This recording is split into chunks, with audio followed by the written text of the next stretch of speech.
Hey fellow Brick Fanatics, DJ Bricks here, back for another review video. Today I have a review on Lego Marvel set based on the upcoming Thor Love and Thunder. It is Attack on New Asgard. It is set number 76207. Recommended for building ages 7 and up. Comes with 159 pieces and retails here in America for about $20 US. And you get 3 figures, the 2 main heroes and the villain. And then you just get this random build of some type of monster. But let's start getting into this set and start deconstructing it, seeing how it stacks up. Sorry, as always, with the minifigures. So looking at Thor here, for his accessory, he comes with a Stormbreaker, and for these sets, they weirdly changed the build design just a little bit from the previous builds of Stormbreaker. They changed the nunchuck piece out for the telescope piece, and then they just made a fez piece here instead of a stud. That just helps create a better look, more accurate to how Stormbreaker looks in the films. I would have appreciated a new mold, but I can understand they wanted to build this up and have it like that. Otherwise, he does come with a Qui-Gon hair in a dark tan, which is a nice new color for that, and hopefully we do get this on an Age of Ultron version of, or Thor the Dark World version of Thor. His head is pretty much the Endgame head with the little scruffy details, and then he's got the angry eyes with lightning shooting out. The torso print is pretty nice, and it carries all the way down to the toe printing of the legs. This is one of the few ones that actually outside of Iron Man has toe printing. And then flipping the cape up, it is a single hole cape for the set, but it is one of the spongier ones. And flipping that up, you can get a good look at the back torso printing. Overall, very nice new version of Thor that captures his armor in the new movie pretty well. So looking at Mighty Thor, Jane Foster's Thor, she does come with, for an accessory, Mjolnir. It's that same standard mold that they introduced way back in 2012. There's no difference between it. I would have loved to have seen some cracked printing on this, just to represent Mjolnir being reforged in the new movie. So that is a bit of detail I wish they would have actually printed on instead of just giving her the plain mold for the hammer. But they did give her a new mold for her helmet and hair. Very nicely shaped and very nicely detailed. You got some hair coming out of here at the bottom. You got some printing up there on the forehead. Nice little design, kind of coppery in color. Taking it off, you can see the helmet is pretty much dual molded. The silver is one piece, and then the hair is a separate piece of plastic, but it's all dual molded into one piece. But taking that off, we can see the head.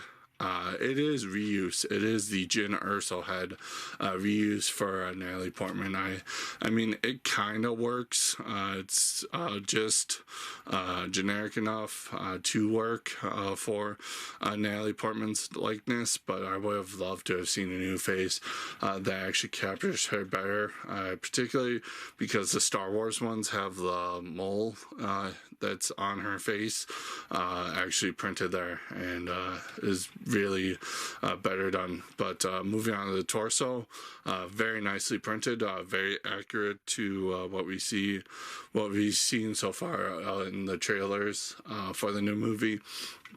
And that printing carries all the way again down to the very toes of the figure, so that is pretty nice. She also comes with a red cape with a single hole in it.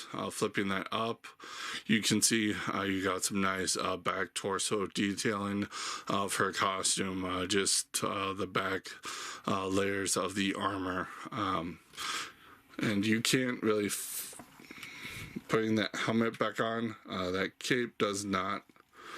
The cape just gets held in place there by the helmet. So make sure you get the cape exactly how you want it before putting that helmet on. And then we get the villain Gore. Pretty much fairly basic figure. He comes with the long sword piece in black there. I don't believe that's a new color for that sword. Otherwise, he's got a nice facial print on dark light gray skin. So that is pretty nice. Nicely detailed, nice different colors for the eyes there.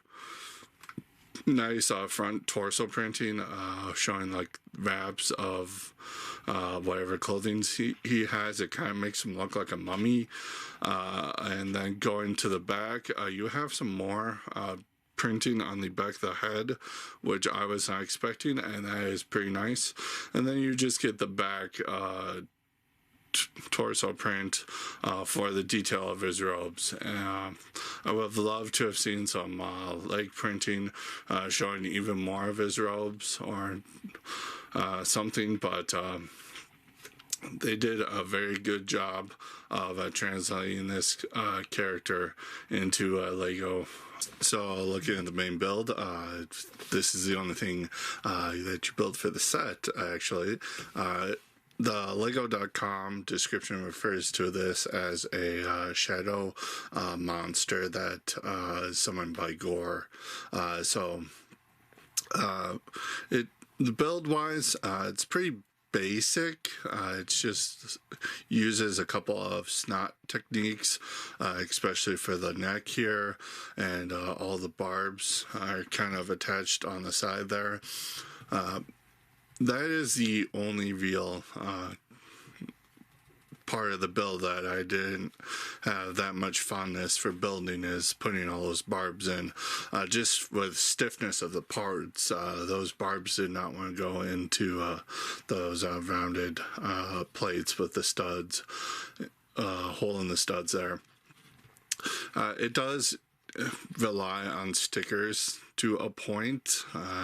Pretty much the eyes, which are a new print for this set, and they are printed, as I said, but the rest is stickers here.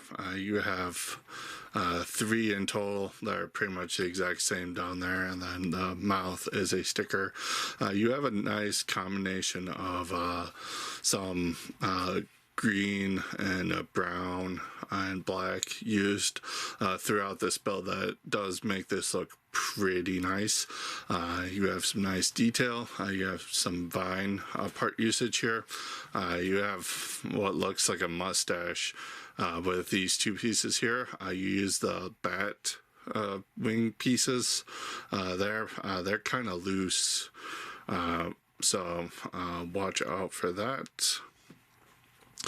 But you do have some gray in here from the necessary parts of the mixel ball joints just being locked to that color, but you do have some gray worked into there. These are kind of hinged, but they're supposed to stay close to the ground to represent this thing's feet. But there's not that much else to the build, so let's just go into articulation. So there is no articulation down here at the base, but you can move these vine pieces up and down, and you can kind of swivel them just to get some variety of poses there. Got a hinge down here at the what would be the abdomen or the belly, and that just goes forward and back. You got ball joints at the arm, which gets a nice range of motion. You can swivel, and you get some wrist swivel there too, and then the fingers here can open up a significant amount. And I believe, let's take Thor here. You can trap a figure in those hands, so that is really good for some play. And then up at the head, you just have some forward and back, and that's it. And would like to see a ball joint there, and then the ear wings up here, they can move forward and back. Get some nice expressiveness out of there. And then what is the mustache or something, you can move this, get some nice facial poses for this thing. But that is pretty much it. With so looking at the extra pieces, not much here. Pretty much you get one extra of that eye print piece, which is pretty nice, and then the rest is just pretty much standard pieces of barbs and the stem piece in brown, couple of the stamp. Alright, looking at the instructions, thankfully it's condensed down into one book. Not much to build here. You got the box image on the front here. The QR code is actually nicely placed this time. Front page just gives you the building app thing, build by bag. You get Mighty Thor actually as the progress bar for this set, which is pretty nice. The set does take about 41 pages of building, and then you just get cross-sell for the mech sets that were here back in March from their delayed release date. And then you have the parts inventory, and you have the wind on the back with a pirate sporting it. Alright, looking at the box, is that small $20 size for a set. You got the standard design that we've been seeing for the past year and a half, with all like the white blocks with different Marvel characters throughout for nice display. And then you got the Thor Love and Thunder style merchandising for it, with Thor and Mighty Thor in the corner there. Nice Avengers logo, movie logo up there at the top. Characters down there at the bottom. Top of the box, you have Mighty Thor sporting the actual size reference with more of that border. And then side of the box, you have the Marvel logo. Back here, you just got another product image of the set in action, as well as the movie logo. And then you have a Lego-fied version of that promotional product image from the front there. So going into my final thoughts for the set, the build is pretty nice. It's pretty substantial for what you get.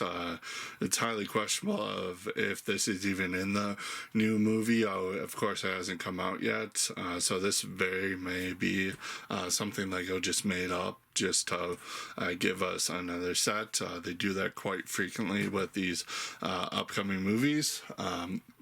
But the build we do get is very nice. It's very posable. It's very playable. I would have loved to have seen a little bit more articulation, particularly down there at the bottom. And the head and neck could have used ball joints instead of the clip hinges. I think that would have really benefited more with the play experience of the build there. Going into the figures, you get the two main heroes for the new movie, both versions of Thor there. You get the main villain. No problems with them, though as I said, I would have loved to have seen that printing represented on the hammer of the cracks for the Reforged Mjolnir. We know they can print that piece because they did it for one of the CMF series for one of the figures included them. They can print that piece. They just chose not to. I had no issues with quality, and the price is right at $20 here. That's pretty worth it in my opinion. Of the two sets here, if you can't afford the bigger one, that $20 is very nice, because you do again get the main two heroes and the villain of the new movie right in this set, so that is a advantage of this set if you don't have the money. But all in all, that does give this set a 9 out of 10 for me. Again, I highly recommend a pickup for this, especially for younger kids who may not either be able to afford the bigger set or don't want it. You still get all the main players of the new movie, as well as a nice little build to play with. Let me know in the comments below what you think about this set, and subscribe, ring that bell, all that jazz, so my videos can reach more watchers and feed that algorithm. And I will see you in the next video. Until next time, fellow fanatics.